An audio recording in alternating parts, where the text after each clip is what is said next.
The iron gates had barely closed behind Daniel's car when a strange sound stopped him cold. Laughter. Real laughter. The kind that rises freely from the chest, unguarded and alive. It didn't belong in this house anymore, or so he believed. His hand froze on the steering wheel as the sound drifted from the back garden, light and bright, almost impossible. For 6 long months, silence had lived here. Heavy, suffocating silence.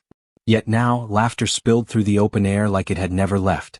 Daniel stepped out slowly, his polished shoes sinking slightly into the grass as he followed the sound. What he saw made his breath catch painfully in his throat. His twin boys were on the old wooden seesaw, their small hands gripping the worn handles, their faces glowing with joy. They weren't pretending. They weren't forcing smiles. They were laughing, truly laughing, their eyes curved, cheeks flushed, voices ringing out without fear. And there she was.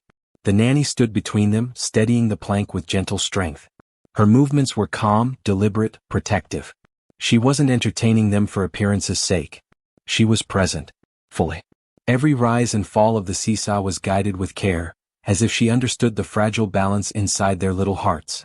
Daniel felt something shift inside him, something he hadn't allowed himself to feel in months. His briefcase slipped from his hand and landed softly on the lawn, unnoticed. His mind raced back to mornings filled with unanswered questions, nights echoing with quiet sobs, tiny voices calling out in the dark for someone who never came. He remembered the way his sons had slowly withdrawn, how their laughter had faded day by day until it disappeared entirely. Yet here they were. Alive. Light. Safe. Daniel didn't move.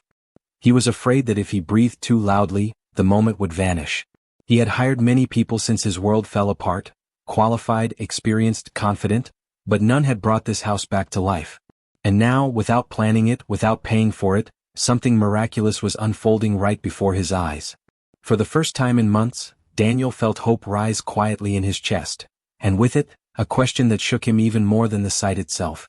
What had this woman done, that he had failed to do? Daniel stayed hidden behind the garden wall long after the laughter faded, his heart pounding as if he had witnessed something forbidden. When the nanny finally guided the boys inside, brushing grass from their knees and speaking to them in a soft, reassuring tone, he slipped quietly through the side door. The house felt different the moment he entered, lighter, warmer, as though it had taken its first full breath in months. That night, sleep refused to come. Memories rose uninvited, dragging him back to the morning everything changed. The kitchen had been spotless, the coffee still warm, the note lying where it could not be missed. No explanations, no promises, just absence. He remembered how the boys had waited on the living room floor, convinced their mother would return any moment. How hours turned into silence.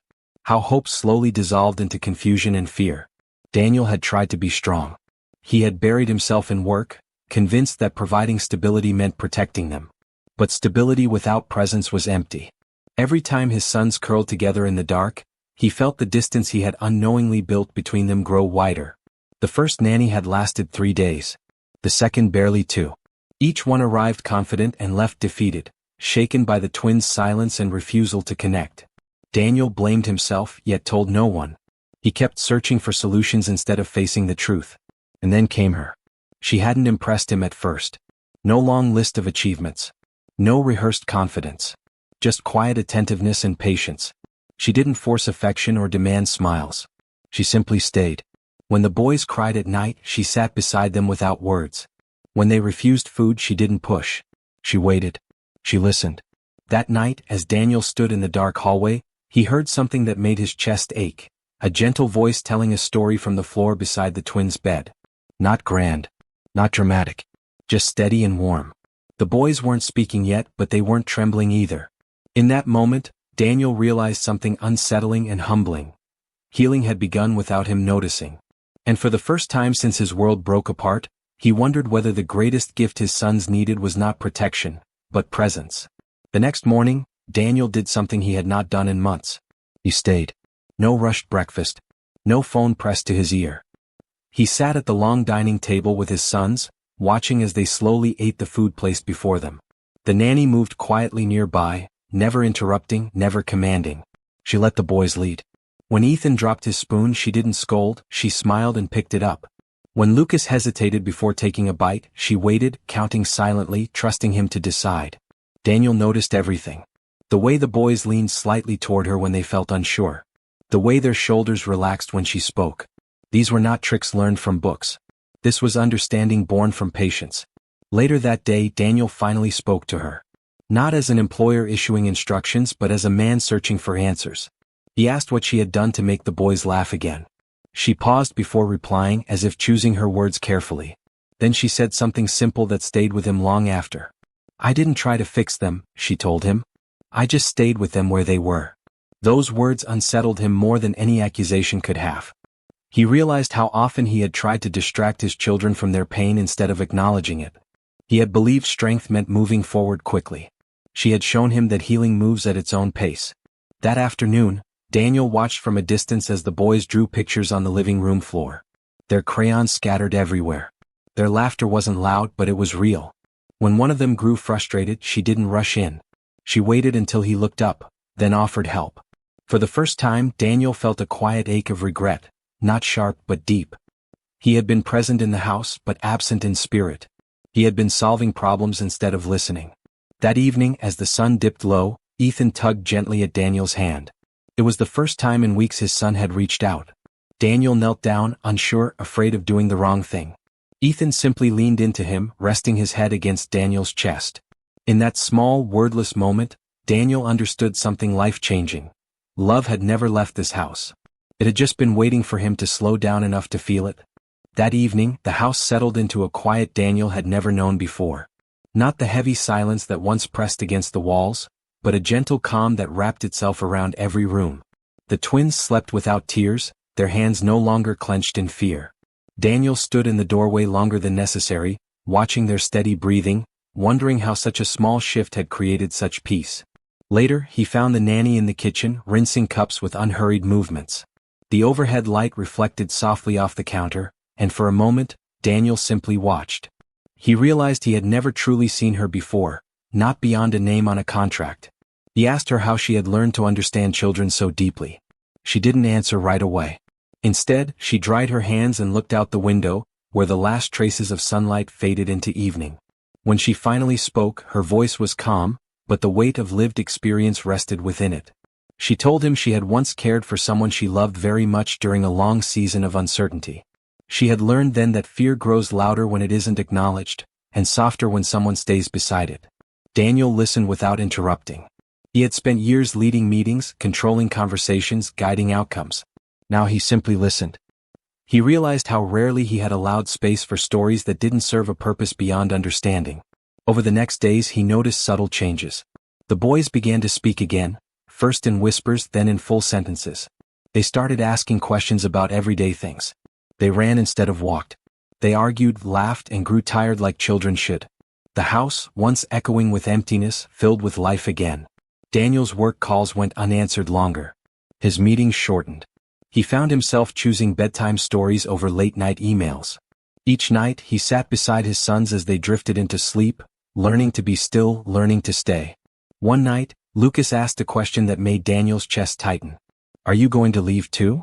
Daniel took a breath he hadn't known he needed. He held his son close and answered honestly, promising not perfection, but presence. In that moment, Daniel realized something profound. Rebuilding a broken heart didn't require wealth, solutions, or control. It required time, patience, and the courage to remain when walking away felt easier. Days turned into weeks, and something remarkable unfolded, quietly, steadily, without announcement. The twins began waking before their alarms, patting down the hallway with sleepy laughter instead of tears. Breakfast became messy and loud. Crumbs covered the table. Milk spilled. And for the first time, Daniel didn't mind. Each small chaos felt like proof that life had returned.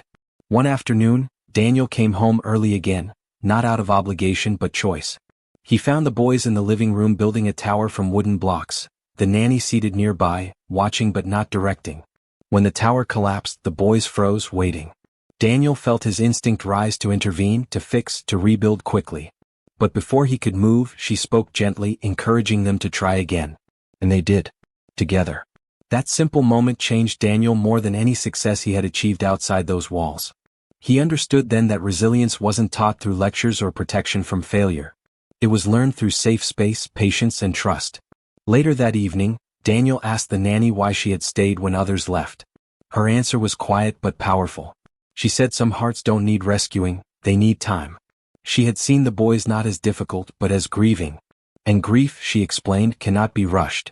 That night, Daniel sat alone in his study long after everyone slept. He looked at his calendar filled with commitments and realized how many moments he had traded away. He began canceling meetings, delegating decisions, reshaping priorities that once felt untouchable. The next morning he surprised his sons with a simple promise: a day together. No schedules. No interruptions. Just presence. They spent the day outside, hands dirty, laughter rising freely. Daniel laughed too, awkwardly at first, then without restraint. As the sun set, Daniel felt something he hadn't felt since before everything fell apart: peace. Not because life was perfect again, but because he was finally living it. And in that quiet certainty, he knew the greatest change hadn't happened to his children alone. It had happened within him. The change became undeniable the day Daniel overheard his sons laughing in a way that carried no hesitation. It wasn't loud or wild, it was relaxed, effortless, as if laughter had never left them at all. He stood still in the hallway, hand resting on the wall, letting the sound wash over him. In that moment he understood that healing doesn't announce itself. It arrives quietly and stays. That evening, Daniel gathered everyone in the living room. The twins sat close to him, their shoulders brushing his arms, a simple closeness that once felt impossible. He looked at the nanny, not as an employee now, but as someone who had walked with his family through their darkest season. His voice wavered as he thanked her, not for tasks completed, but for patience given, for staying when it would have been easier to leave. She smiled softly and reminded him that she had only opened a door. He had chosen to walk through it.